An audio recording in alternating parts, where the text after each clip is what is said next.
पृथ्वी को अंग्रेजी में क्या कहते हैं? अर्थ कहते हैं। क्या कहते हैं? अर्थ। पृथ्वी को अंग्रेजी में अर्थ कहा जाता है। देखिए पृथ्वी की आकृति कैसी है? जियोड है, गोल नहीं है। कैसी है? जियोड है। क्योंकि पृथ्वी किसका टुकड़ा है ना? तारा का ही टुकड़ा है। तो तारा का टुकड़ा है तो क्या गोल हो सकता है? पूरा एकदम पूरा गोल होगा? कोई भी चीज को तोड़ेंगे तो क्या गोल निकल जाएगा? नहीं निकलेगा गोल। ये क्या है? जियोड है। मतलब ये है, ये जियोड। जियोड। पृथ्वी कैसी है? जियोड है। इसको जो है डॉटेड लाइन से क्या कर दिया जाता है? ये डॉटेड लाइन से क्या कर दिया जाता है? मिला दिया जाता है। क्या हो जाता है? गोल। जैसे कि यहाँ डॉटेड लाइन से किए हैं, क्या हो गया? ये गोल बन गया। हाँ, पृथ्वी कैसी है? जियोड है। क्यों जियोड है? देखिए पृथ्वी गोल हो सकता है कैसे? पृथ्वी गोल हो ही नहीं सकता है क्योंकि इतना ऊंचा हिमालय पर्वत है। हाँ, पृथ्वी पर ही है। और उसका सबसे ऊंची चोटी माउंट एवरेस्ट 8,850 मीटर ना, उतना ऊंचा है। फिर देख लीजिए प्रशांत महासागर कितना धंसा हुआ गहरा है। प्रशांत महासागर क्या है? गहरा है उतना। उसके बाद कहीं पठार है तो कहीं क्या है? मैदान है, कहीं जंगल है ना, कहीं पहाड़ है। क्या बराबर हो सकता है? पृथ्वी गोल हो जाएगा? नहीं ना गोल होगा। हाँ, पृथ्वी गोल नहीं।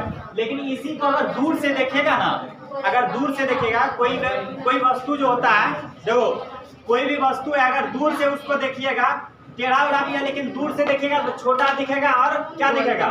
गोल दिखेगा। छोटा दिखेगा और गोल दिखेगा। ये लगभग गोल है कि नहीं? पूरा गोल नहीं लेकिन लगभग गोल है ना। दूर से देखेंगे तो कैसा दिखेगा? गोल दिखेगा। तो पृथ्वी की आकृति कैसी है? जियोड है। पृथ्वी की आकृति जियोड है। हमने बोलिएगा संतरा के आकार का ना, तो कोई भी बोलेगा संतरा के आकार का, कोई बोलेगा नारियल, छुहारा, किशमिश, हाँ कौन कौन आकार का। कैसा होता है पृथ्वी? जियोड होता है। कैसा होता है? जियोड। अब देखिए पृथ्वी का जो व्यास है, पृथ्वी का व्यास क्या है? भूमध्य रेखीय। भूमध्य रेखीय मतलब विषुवतीय। भूमध्य रेखीय मतलब क्या हुआ? विषुवतीय। भूमध्य रेखीय या विषुवतीय किसको कहते हैं? ये वाला, ये रेखा क्या कहलाता है? विषुवतीय या भूमध्य रेखीय कहलाता है ना। भूमध्य रेखीय या विषुवतीय। और उसके बाद देखिए ध्रुवीय। ध्रुवीय का मतलब क्या होगा? ये रेखा क्या कहलाता है? ध्रुवीय। अक्ष और तल मैथ में पढ़े थे, निर्देशांक ज्यामिति में। ये क्या होता है? ये अक्ष होता है, ये क्या होता है? तल होता है ना, और ये क्या होता है? अक्ष होता है। वही है। इसमें देखिए पृथ्वी का जो व्यास है कितना है? पृथ्वी का व्यास 12,756। इसको याद रखने के लिए सीधा मोबाइल नंबर की तरह याद रखेंगे सीधा ना, ऐसे 1000 100 बोलेंगे थोड़ा भारी हो जाएगा ना। सीधा 12,75,6 किलोमीटर। पृथ्वी का व्यास, भूमध्य रेखा का व्यास मतलब पृथ्वी का व्यास कितना है? 12,75,6। ये देखिए थोड़ा सा ज्यादा है और उसके बाद ये क्या है? कम है ना। ये थोड़ा सा क्या है? कम है। पृथ्वी का व्यास कितना है यहाँ? 12,71,4। मतलब देखिए ये पृथ्वी है। पृथ्वी जो है हल्का क्या है? ऊपर से चिपटी है। हल्का क्या है? चिपटा है। तो मतलब देखिए ये वाला क्या होगा? उल्टे बना दिए। ये वाला ज्यादा होगा। ये वाला क्या होगा? यही है भूमध्य रेखीय। ये वाला क्या है? ज्यादा है। यहाँ 12,75,6 किलोमीटर। ये वाला थोड़ा सा क्या है? कम है। ये वाला क्या है? थोड़ा सा कम है। 12,71,4 किलोमीटर। हाँ, उसके बाद देखिए ये तो जानते ही हैं जलीय भाग। पृथ्वी पर जल कितना है? 71% है। हाँ, जिसमें कि मात्र 2% ये क्या है? मृदु जल है, मीठा जल है, जिसको हम लोग क्या कर सकते हैं? पी सकते हैं। बाकी बात क्या है? सब खारा जल है।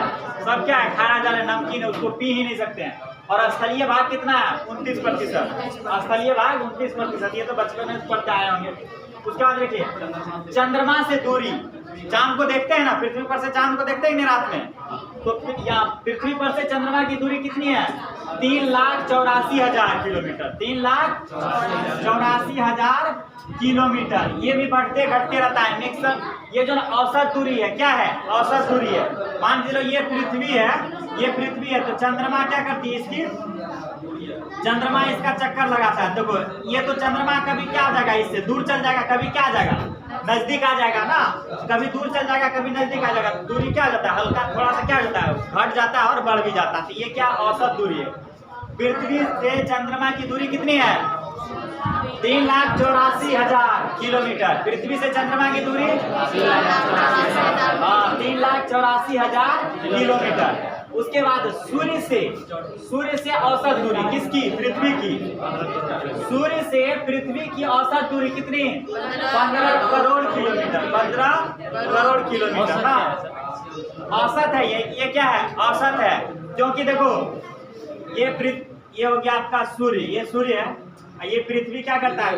पृथ्वी जो है सूर्य का चक्कर जो है, सूर्य का चक्कर किस दीर्घवृत्तीय आकार में लगाता है? किसमें लगाता है? दीर्घवृत्तीय पथ में। दीर्घवृत्तीय पथ में पृथ्वी जो है, पृथ्वी क्या जितने भी ग्रह हैं सिर्फ उसको प्लूटो को छोड़ के वो दीर्घवृत्तीय पथ में गति नहीं करता था सूर्य का, इसीलिए उसको क्या कर दिया गया? हाँ, ग्रहों की श्रेणी से हटा दिया गया। ये देखिए पृथ्वी जो है सूर्य के दीर्घवृत्तीय पथ पर क्या करता है? चक्कर लगाता है। दीर्घ मतलब देखो ये पूरा अगर गोल होगा तो क्या होगा? वृत्त। और इसको ऐसे लंबा कर दिए या आखिर ये भी तो क्या है? गोल है, तो इसी को क्या कहा गया? दीर्घवृत्तीय। क्या कहा गया? दीर्घवृत्तीय। मतलब ग्रह सब जो है, जितने भी ग्रह हैं वो सभी सूर्य का चक्कर कैसे पथ पर लगाते हैं? दीर्घवृत्तीय पथ पर। कैसे पथ पर? दीर्घवृत्तीय पथ पर लगाते हैं ना, दीर्घवृत्तीय पथ पर। इसका भी देखिए, मान के चलिए ये सूर्य है, ये क्या है? सूर्य है और यहाँ पृथ्वी है। तो पृथ्वी क्या हो जाएगा? कभी इसका दूरी क्या हो जाएगा? घट जाएगा। कभी क्या हो जाएगा? ज्यादा हो जाएगा ना। कभी घट जाएगा, कभी ज्यादा हो जाएगा। इसका भी औसत निकाला गया। ये सिर्फ औसत है। पृथ्वी से सूर्य की औसत दूरी कितनी है? 15 करोड़ किलोमीटर। कितनी है? 15 करोड़ किलोमीटर। और घनत्व इसका कितना है? 5 ग्राम पर सेंटीमीटर क्यूब पर सेंटीमीटर क्यूब। किसी भी चीज का घनत्व जो निकाला जाता है, घनत्व किस में निकलता है? क्यूब में निकलता है, सेंटीमीटर क्यूब में। मतलब कितना हुआ? देखो 1 सेंटीमीटर क्यूब। 1 सेंटीमीटर क्यूब मतलब क्यूब का मतलब क्या होगा? जगह होगा। वो क्या होगा? जगह होगा ना। जैसे कि गिलास में पानी रखते हैं तो क्या हुआ? आयतन हुआ उसका। वो क्या हुआ? आयतन। 1 सेंटीमीटर क्यूब में कितना है? 5 ग्राम। 1 सेंटीमीटर में कितना? 5 ग्राम। औसत दूरी मतलब एवरेज हुआ। यहाँ नहीं बता रहे हैं। देखो यहाँ पृथ्वी क्या हो जाएगा? कभी दूर चल जाता है, कभी नजदीक आ जाता है, तो कभी दूरी इसका घट जाता है, कभी बढ़ जाता है। एवरेज निकाला गया। औसत कितना है? 15 करोड़ किलोमीटर। 15 करोड़ किलोमीटर। घना तो मतलब कितना घना है? जैसे पृथ्वी क्या है? ठोस है, तो घनत्व के कारण ही कोई वस्तु क्या होता है? ठोस होता है या फैला होता है। जैसे देखो पानी का घनत्व क्या है? कम है, इसीलिए पानी में कोई डूब जाता है। कोई भी जाएगा पानी तुरंत हिल जाता है, अंदर चल जाता है। वही पानी का घनत्व क्या हो जाएगा? अधिक हो जाएगा, जम जाएगा पानी, तो उसमें क्या चल जाएगा? अंदर नहीं जा पाएगा। उसके बाद देखिए अक्ष से झुकाव। पृथ्वी का अक्ष से जो झुकाव है कितना है? 23.5 डिग्री। और तल से झुकाव 66.5 डिग्री। कैसे है? यहाँ देखिए कोई भी रेखा, यहाँ पर देखिए कोई भी रेखा जो है ऐसे अगर तिरछी एक रेखा खींच दें कोई भी रेखा को, ये कितना कोण बनाएगा? 2 कोण बनाएगा। 2 को कोण बनाएगा। देखिए यहाँ अगर इसको ये खींच दें तो ये क्या हो गया? ये हो गया इसका तल। ये खींच देंगे तो क्या हो जाएगा? अक्ष हो जाएगा। ये क्या हो जाएगा? अक्ष। कोई भी अक्ष और तल के बीच में कितने डिग्री का कोण बनता है? अक्ष और तल के बीच में ये क्या हो गया आपका? तल। ये हो गया अक्ष। अक्ष और तल के बीच में कितना? 90 डिग्री का ना, 90 डिग्री का ना, पूरा 90 डिग्री का कोण बनता है। यहाँ देखिए यहाँ कितना बनेगा? ये पूरा 90। यहाँ से यहाँ कितना है? 90। और ये जो पृथ्वी जो है, पृथ्वी यहाँ देखिए पृथ्वी अपने अक्ष पर सीधी नहीं है। 23.5 डिग्री क्या है? झुकी हुई है। 23.5 डिग्री अगर ये हो गया, इधर कितना बचा? 90 में 66.5 कितना बचा? 66.5 डिग्री। इसको ग्लोब से समझते हैं। पृथ्वी देखिए ये सीधा है। क्या आपको पृथ्वी क्या दिख रहा है? सीधा दिख रहा है। इसको अगर सीधा करेंगे तो ऐसे होगा। ये हुआ सीधा। सीधा ऐसे ना हुआ पृथ्वी, ऐसे हुआ सीधा। लेकिन सीधा है, देखो झुका हुआ कितना है? इधर झुका हुआ है कि नहीं? इधर झुका हुआ है ना। इधर झुका है हम, इधर झुका है कि नहीं? इधर कितना है? 23.5 डिग्री झुका हुआ ना। तो देखिए अक्ष से ये क्या हो गया? अक्ष से पृथ्वी कितनी झुकी हुई है? 23.5 डिग्री। अक्ष से 23.5 डिग्री। और यहाँ तल से 66.5 डिग्री। तल से 66.5 डिग्री। यही झुकाव के कारण क्या होता है? मौसम बदलता है। यही झुकाव के कारण क्या होता है? मौसम बदलता है। अब देखो तल कैसे तल ये हो गया, तल मतलब ये हम लोग का जमीन क्या है, तल है। जमीन क्या है, तल है। ये क्या हो जाएगा, अक्ष हो जाएगा। हाँ, कोई भी चीज का कोई भी एंगल बनेगा तो दो चीज का होना तो जरूरी है, अक्ष और तल होगा तभी तो एंगल बनेगा। तभी कौन बनेगा, बिना बिना अक्ष और तल का कौन बन सकता है, नहीं बनेगा। सिर्फ ये इसमें कौन बना लेगा, नहीं बनेगा। ऊपर भी चाहिए क्या, अक्ष चाहिए। अब देखिए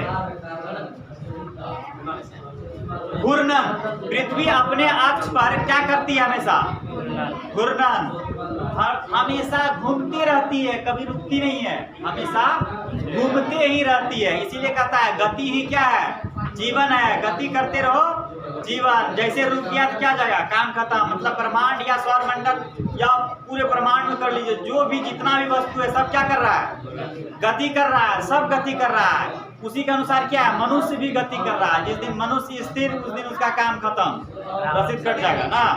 हाँ, रसीद खत्म, कट जाएगा उसका। मतलब देखिए मनुष्य हमेशा क्या होता है, मनुष्य भी तो हमेशा गति करते रहता है। दिन भर काम करेगा, फिर सोएगा, फिर उठेगा, फिर वही काम करेगा, पूरा एकदम दिनचर्या उसका बना हुआ। इसलिए ब्रह्मांड का जितना भी वस्तु है सब क्या कर रहा है, गति कर रहा है, सब गति कर रहा है। इसीलिए कहा जाता है गति ही जीवन है। क्या है, गति ही जीवन है, सब गति कर रहा है। ये अपने अक्ष पर, याद रहे, यहाँ ध्यान दो, ये क्या है, ग्लोब है ना, ये ग्लोब है। ये अपने अक्ष पर क्या करती है, घूर्णन ना, अपने अक्ष पर घूर्णन कर रही है, अपने अक्ष पर घूर्णन कर रही है। घूर्णन के कारण ही क्या होता है, दिन और रात होता है। घूर्णन के कारण ही क्या होता है, दिन और रात होता है। अगर घूर्णन नहीं करता दिन रात होता नहीं होता। कैसे नहीं होता, देखो यहाँ सूर्य कहाँ है, सूर्य ये नहीं है। हाँ, मान के चलो सूर्य बनाते हैं किसी को, या इधर खड़ा हो जाओ। जैसे देखिए ये सूर्य है, ठीक है। यहाँ पर देखो, पहले इंडिया को हम लेते हैं, ये इंडिया, ये क्या है, इंडिया है, सूर्य है यहाँ। अब देखिए यहाँ इंडिया है और ये सूर्य है, समझ लीजिएगा इसको सूर्य। ये जैसे घूर्णन करेगी, घूम के कहाँ आएगा, इधर क्या हो गया, रात हो गया ना, हो गया रात, रात हुआ, और फिर घूम के इधर आ जाएगा, क्या आ जाएगा, दिन हो जाएगा ना, हो जाएगा दिन। यही घूर्णन के कारण ही क्या होता है, दिन और रात होता है, दिन और रात होता है। और देखिए एक चीज हम बताए थे यहाँ पर, ध्रुवों पर 6 महीने का दिन और 6 महीने का रात होता है। ये परिक्रमण के कारण होता है। पृथ्वी के क्या होता है, परिक्रमण के कारण। परिक्रमण मतलब क्या करेगा, सूर्य का चक्कर लगाएगा। सूर्य का क्या लगाएगा, चक्कर लगाएगा पृथ्वी, परिक्रमण के कारण। देखो ये पृथ्वी जो है सीधा नहीं है, अपने अक्ष पर सीधा है, टेढ़ है ना, टेढ़। देखो 23.5 डिग्री झुकाव, सीधा करेंगे तो ऐसे ना होगा। ये वाला देखिए, ये वाला एंगल, ये वाला दोनों मिलाइएगा सीधा ये हुआ, नहीं हुआ सीधा, ये सीधा है नहीं है, क्या है, झुकी हुई। देखो अब देखिए ये जो परिक्रमण करेगा, यहाँ देखिए, यहाँ पृथ्वी इतना दूर जो रहेगा, इतना दूर जो परिक्रमण करेगा, परिक्रमण 6 महीना, इसको मतलब मान लीजिए आधा इधर आधा इधर, आधा इधर कितना हो गया, 6 महीना तक क्या रहेगा, ध्रुव पर क्या रहता है, दिन ही रह जाता है। 6 महीना ध्रुव पर क्या हो जाता है, रात ही रह जाता है। कैसे, यहाँ देखिए ध्रुव पर ये वाला हिस्सा देखिए, अगर ये सूर्य है, इसका प्रकाश कहाँ, हमेशा यहाँ पर पड़ेगा ना। चाहे पृथ्वी घूर्णन करेगी तब पर भी यहाँ क्या रहेगा, दिन ही रहेगा। ये नीचे वाला हिस्सा क्या रहेगा, दिन ही रहेगा ना। ये पूरा यहाँ, क्योंकि ये प्रकाश कहाँ पड़ रहा है, इस पर पड़ रहा है, यहाँ पड़ेगा नहीं पड़ेगा, यहाँ क्या रहेगा, रात ही रहेगा। 6 महीना तक क्या रहेगा, रात ही रहेगा। ये जो इस तरह से अगर रहेगा, ये पूरा देखिए यहाँ तक घूर के आ गया, तब पर भी ये क्या रहेगा, 6 महीना तक यहाँ क्या रहेगा, दिन ही रहेगा, इधर प्रकाश नहीं आएगा। लेकिन यही जब घूम के आ जाएगा इधर, इधर घूमिए, देखो अब ये कहाँ घूम के आ गया, पहले ये था ना, जैसे यहाँ से ये कैसे घुमा था, ये ना, ये घूम के आ गया ऐसे, इधर घूमेगा तो ऐसे ना आएगा ये घूम के, हाँ इधर घूम के। अब देखिए इधर प्रकाश आएगा, यहाँ पर प्रकाश पड़ेगा, इधर पड़ेगा नीचे नहीं पड़ेगा। तो यहाँ 6 महीना क्या होगा, 6 महीना दिन होगा ऊपर में, यहाँ 6 महीना क्या था, रात था पहले। तो ध्रुव पर जो है ना, ध्रुव पर 6 महीना दिन और 6 महीना रात किसके कारण होता है, पृथ्वी के परिक्रमण के कारण, पृथ्वी के परिक्रमण के कारण। समझ में आया, समझ में आया। मतलब पृथ्वी देखिए झुका हुआ ना, झुका हुआ, ये देखिए प्रकाश यहाँ पर पूरा पड़ेगा कि नहीं, यहाँ पर पूरा प्रकाश पड़ेगा इस पर। यहाँ ऊपर में जो है ना एक नॉर्वे देश है, कौन सा देश है, नॉर्वे देश है। यहाँ पर जो है ना रात में भी सूर्य दिखाई देता है हल्का, रात में भी सूर्य दिखाई देता है हल्का। क्यों नहीं दिखाई देगा, यहाँ देखिए इधर, मतलब ये देखिए यहाँ नीचे आया तो यहाँ क्या रहेगा, यहाँ देखो ध्यान से देखो ना, यहाँ नीचे दिन है, नॉर्वे में क्या रहेगा, दिन रहेगा, क्योंकि सूर्य का प्रकाश आ रहा है। यही घूर के यहाँ आ गया ऊपर, तो क्या रात हो जाएगा, लेकिन हल्का तो तिरछी प्रकाश आएगा कि नहीं यहाँ पर, तिरछी प्रकाश नहीं आएगा यहाँ पर, तो मतलब हल्का आता है, पूरा नहीं, हल्का दिख जाता है सूर्य, समझे। और नॉर्वे का कुछ ऐसा स्थान है जहाँ पर 6 महीना क्या रहता है, दिन रहता है, और 6 महीना क्या रहता है, रात ही रहता है। कुछ स्थान ऐसा है, बाकी बात सूर्य हल्का दिखता है नॉर्वे से, समझे, क्योंकि ये प्रकाश क्या रहेगा, आते रहेगा, और ये अपने अक्ष पर कितना देर तक ऐसे इतना घूरेगा पूरा यहाँ तक घूर जाएगा ना, तब न उधर जाएगा, फिर ये क्या आ जाएगा, इधर आ जाएगा ना, आ जाएगा पृथ्वी अपने अक्ष पर घूमे, या फिर यहाँ आ जाएगा प्रकाश ना, आ जाएगा। तो पृथ्वी का जो ध्रुव पर 6 महीने का दिन और 6 महीने का रात होता है, क्यों होता है वो, पृथ्वी के परिक्रमण के कारण, और पृथ्वी जो झुका हुआ है 23.5 डिग्री, उसी के कारण। अगर झुका हुआ नहीं रहता तो क्या दिन और रात होता, नहीं होता, झुका हुआ नहीं रहता दिन और रात होता, ऐसे सीधा रहता पूरा, अगर ऐसे सीधा रहता क्या होता, पूरा इस पर प्रकाश पड़ता, आधा पृथ्वी पर दिन, आधा पृथ्वी पर क्या हो जाता, फिर घूर के इधर आ जाता, क्या हो जाता, रात हो जाता। अब देखिए, अच्छा कभी आप लोग सोचे हैं हवाएं जो चलती है, हवाएं चलती मतलब कभी कभी ऐसे तो हवाएं हम अभी नॉर्मल है, अभी हवा चल रहा है, नहीं चल रहा है, लेकिन कभी देखो इधर सुनो, डाउट है, वही बोल रहे हैं पूरा अंधेरा नहीं होता। इधर सुनिए, हवाएं जो चलती है मतलब जैसे आंधी वगैरह उड़ जाता है, आंधी उड़ जाता है, या धीरे धीरे एकदम पूर्वा पछिया हवा चलने लगता है, वो हवा क्यों चलता है, कभी समझा, देखो यहाँ बताते हैं हवा क्यों चलता है। क्योंकि पृथ्वी जो है, पृथ्वी के चारों ओर क्या है, वायुमंडल है, पूरा क्या है, वायुमंडल है, और पृथ्वी अपने अक्ष पर क्या कर रही है, घूर्णन कर रही है। तो पृथ्वी तो घूर गई, लेकिन वो हवा घुरा क्या, हवा को कौन पकड़ के घुराएगा, जो पृथ्वी ना घूर रही है, हवा नहीं घूर रहा है। तो पृथ्वी इधर आएगी तो हवा किधर जाएगा, उधर ना, हवा उसके विपरीत जाएगा कि नहीं, इसीलिए हवाएं चलती रहती है पृथ्वी पर। इसी के कारण क्या पूर्वा पछिया हवा उत्पन्न होता है, मतलब ऊपर से आएगा, पृथ्वी के ऊपर से हवा आता है तो उसको पूर्वा हवा कहा जाता है, और नीचे से आता है तो क्या कहा जाता है, उसको पछिया हवा कहा जाता है, पूर्वा पछिया, तो एक हवे होता है ना। और पूर्वा हवा क्या करता है, दर्द उर्द उखाड़ देता है ना, मतलब जैसे पूर्वा बहता है यहाँ दर्द करने लगता है ना, समझे हवा कैसे उत्पन्न होता है, मतलब जैसे नहीं लगता है कि हवाएं काहे तेज चलती है ना, जैसे हवाएं तेज चलती रहती, बहती रहती, क्यों, क्योंकि पृथ्वी गति कर रही है ना, पृथ्वी गति कर रही है, हवा पिछवा गया तो दौड़ते हुए आता है बाद में ना, बाद में आता है दौड़ते हुए, इसीलिए हवाएं चलती रहती है धरती पर, इसीलिए क्या होता है, हवाएं चलती रहती है। और देखिए समीर का उत्पन्न होता है, घूर्णन के कारण ही क्या होता है, दिन और रात होता है, घूर्णन के कारण ही क्या होता है, दिन और रात होता है धरती पर। और समीर का, समीर मतलब हवा होता है, समीर मतलब हवा, ठंडी हवाएं धीरे धीरे जो चलती, आंधी तूफान नहीं, आंधी तूफान दूसरा चीज है, आंधी तूफान दूसरा चीज है। देखो समीर का उत्पन्न होना, और उसके बाद ज्वार भाटा, ज्वार भाटा भी इसी के कारण उत्पन्न होता है, पृथ्वी के घूर्णन के कारण। कैसे, ध्यान से समझिए, ये पृथ्वी पर क्या है, 71% जल है, 71% क्या है, जल है। पृथ्वी क्या कर रही है, घूर्णन कर रही है, तो क्या वो जल छिटकेगा कि नहीं छिटकेगा, ऐसे थरिया में पानी लेकर से घूरना, देखना पानी छिटकेगा कि नहीं छिटकेगा, पानी नहीं छिटकेगा, स्पीड में घूमेगा, छिटकेगा कि नहीं छिटकेगा, पूरा पानी भर कैसे करना। और देखो मतलब इस पृथ्वी पर क्या अधिकतर जलहीन है, 71% क्या है, 71% जल ही है, 71% क्या है, जल, 29% स्थल है, 71% क्या है, जल है। जैसे ये पृथ्वी घूर रही है ना, ये घूर्णन कर रही है, तो घूर्णन करेगा, जैसे हवा वाला स्थिति था ना वैसे था, जैसे घूर्णन कर रही है पृथ्वी ऐसे घूम गई, तो इसका पानी जो है ना ऐसे छिलक जाता है, क्या हो जाता है, छिलक जाता है, ऊपर चल गया तो ज्वार, अब फिर जाएगा तो ऊपर लटकले रहेगा, क्या फिर गिरेगा ना, तो नीचे गिरेगा तो क्या होगा, भाटा, इसी को क्या कहते हैं, ज्वार भाटा, इसीलिए ज्वार भाटा उत्पन्न होता है। और ये घटनाएं समुद्र में हमेशा होते रहती है, क्योंकि पृथ्वी हमेशा घूर्णन कर रही है, पृथ्वी हमेशा घूर्णन कर रही थी, इसीलिए ज्वार भाटा हमेशा उत्पन्न होते रहता है समुद्र में, समझे, वहाँ हमेशा जो उत्पन्न होते रहता है ज्वार भाटा, मतलब पानी आएगा पूरा ऊपर चल जाएगा पानी, फिर नीचे चल जाएगा, फिर कुछ देर के बाद ऊपर चल जाता है, फिर नीचे आ जाता है, समझे। इसी के कारण क्या होता है, ज्वार भाटा उत्पन्न होता है, किसके कारण, पृथ्वी के घूर्णन के कारण, समझ में आया। अब देखिए ये कोरियोलिस बल है, कोरियोलिस बल का मतलब हुआ पृथ्वी जब घूर्णन करती है, कोई भी चीज घूमेगा तो क्या करेगा, थोड़ा मोड़ा झटका लगाएगा ना, तो पृथ्वी में जो झटका लगता है हल्का, वो कौन सा बल कहलाता है, कोरियोलिस बल कहलाता है। पृथ्वी अपने अक्ष पर घूर्णन करती है, जिसके कारण क्या एक झटका उत्पन्न होता है किस बल के कारण? कोरियोलिस बल के कारण। तो बोलिए पृथ्वी के घूर्णन के कारण कौन कौन सा घटनाएं होती है? दिन रात, हाँ, पृथ्वी के घूर्णन के कारण दिन रात, ज्वार भाटा, समीर का उत्पन्न होना और कोरियोलिस बल का उत्पन्न होना। हाँ, कोरियोलिस बल का उत्पन्न होना। पृथ्वी के घूर्णन के कारण कौन कौन सी घटनाएं उत्पन्न होती है?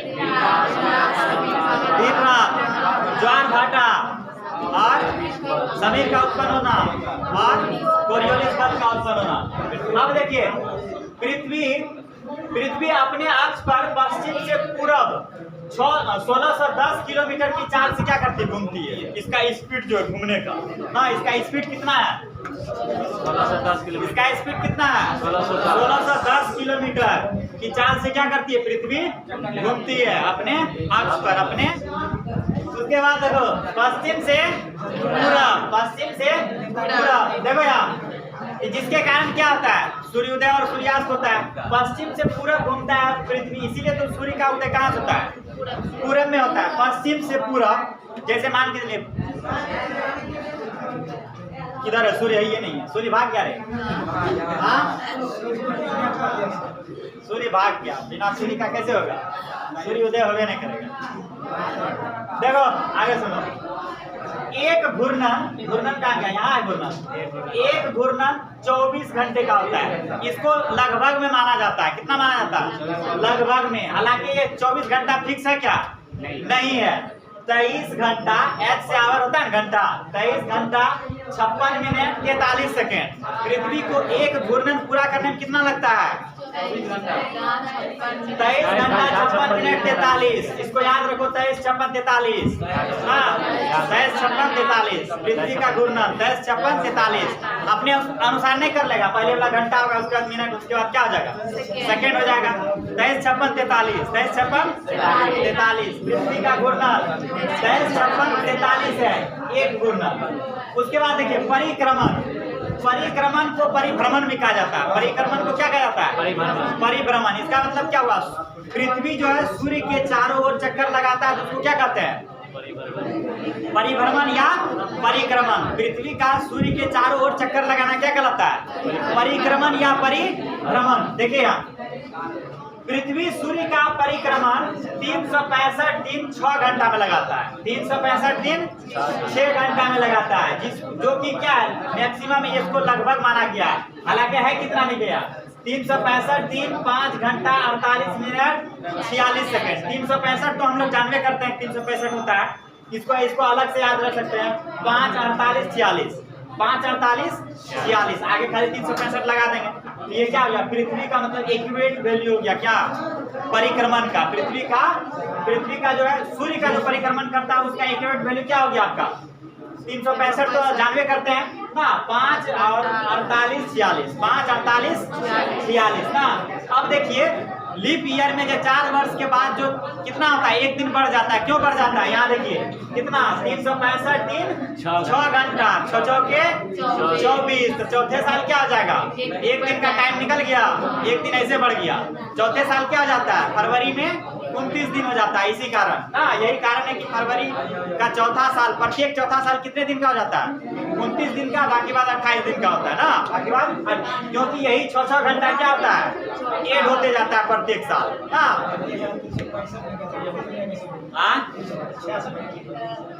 366 तो हवे नहीं करता है। लीप ईयर में क्या होता है? 366, वही तो एक दिन बढ़ जाता है फरवरी का, 29 दिन हो जाता है। तो लीप ईयर में कितना दिन हो जाता है? 66 दिन। हाँ, मतलब देखिए परिक्रमण और परिभ्रमण के कारण क्या होता है? वर्ष का बदलता है। वर्ष का बदलना 2016 से 2017, 2022 से 2023, किसके कारण? पृथ्वी का परिभ्रमण के कारण। पृथ्वी का परिभ्रमण के कारण। और देखिए ऋतु परिवर्तन, मौसम का जो बदलाव होता है, मौसम का बदलाव ये भी किसके कारण होता है? पृथ्वी के परिभ्रमण के कारण होता है। और पृथ्वी का जो अपने अक्ष पर जो 23.5 डिग्री झुका हुआ, ये भी बहुत इंपॉर्टेंट है इसमें, समझे? क्योंकि वो उतना इंपॉर्टेंट नहीं लगता है। 23.5 डिग्री जो झुका हुआ है, पृथ्वी जो अपने अक्ष पर 23.5 डिग्री झुका हुआ है, उसके कारण क्या होता है? मौसम में परिवर्तन होता है। मौसम में क्योंकि देखिए झुका हुआ है तो कभी सूर्य पर क्या आएगा? सीधा प्रकाश पड़ेगा, कभी क्या पड़ेगा? तिरछा पड़ेगा ना। जब सीधा पड़ेगा तो ज्यादा गर्मी होगा, ना, जब तिरछा पड़ेगा तो क्या हो जाएगा, गर्मी नहीं होगा, ठंडी का मौसम हो जाएगा, क्या हो जाएगा। हाँ, जैसे ये पृथ्वी तो झुका हुआ है, ये जैसे घूर के आएगा, अभी मान चलिए यहाँ सूर्य है, यहाँ डायरेक्ट प्रकाश पड़ रहा है, लेकिन यही घूर के क्या हो जाएगा, ऐसे आ जाएगा, इधर घूर जाएगा ना, ऐसे इधर जब आएगा क्या हो जाएगा, घूर जाएगा, इधर क्या हो जाएगा, तिरछा प्रकाश पड़ेगा, यहाँ प्रकाश ही नहीं जाएगा, जबकि यही इधर घूरेगा तो यहाँ ज्यादा प्रकाश जाएगा सीधा। मतलब पृथ्वी पर कभी प्रकाश क्या पड़ता है, सीधा, और कभी तिरछा। सीधा डायरेक्ट पड़ेगा तो क्या होगा, गर्मी, क्या होगा, पूरा गर्मी का मौसम। तिरछा पड़ेगा तो क्या हो जाता है, ठंडी। तो ऋतु का बदलना या मौसम का बदलना किसके कारण, पृथ्वी के झुकाव के कारण और पृथ्वी का परिभ्रमण के कारण ना। ध्रुवों पर 6 महीना दिन 6 महीना रात क्यों होता, बता दिया तभी ना। उसके बाद देखिए, दिन की अवधि का बड़ा छोटा होना, दिन की अवधि का बड़ा छोटा होना, वो भी किसके कारण होता है, पृथ्वी के परिभ्रमण के कारण होता है, पृथ्वी के परिभ्रमण के कारण होता है ना। समझ गए। अच्छा बताइए, एक चीज बताइए, ये जहाँ गहरा है ये क्या है, सागर है, ये क्या है, सागर है, पानी भरा हुआ है। अब देखो ये पृथ्वी इस तरह से है, या मान के चलिए हम लोग यहाँ पर हैं, हम लोग कहाँ पर हैं, यहीं पर हैं हम लोग यहीं पर हैं।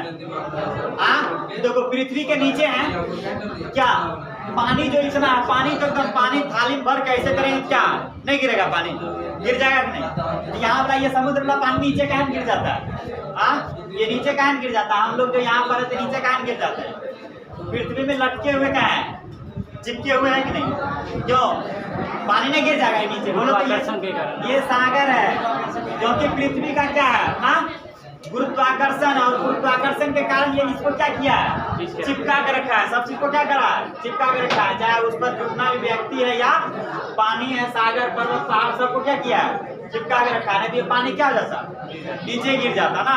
तो पानी का थोड़ा घनत्व कम होता है, इसीलिए कभी कभी वो थोड़ा सा बाहर निकलना चाहता है। ज्वार भाटा जो आता है वो क्या है, वही पानी क्या करता है, पृथ्वी को छोड़ के जाना चाहता है, तो ऊपर जैसे जाता है ना, छिटक जाता है, फिर उसको क्या करता है, पृथ्वी अपने गुरुत्वाकर्षण से खींच लेता है, फिर बुला लेता है। हाँ, इसी के कारण क्या होता है, ज्वार भाटा उत्पन्न होता है।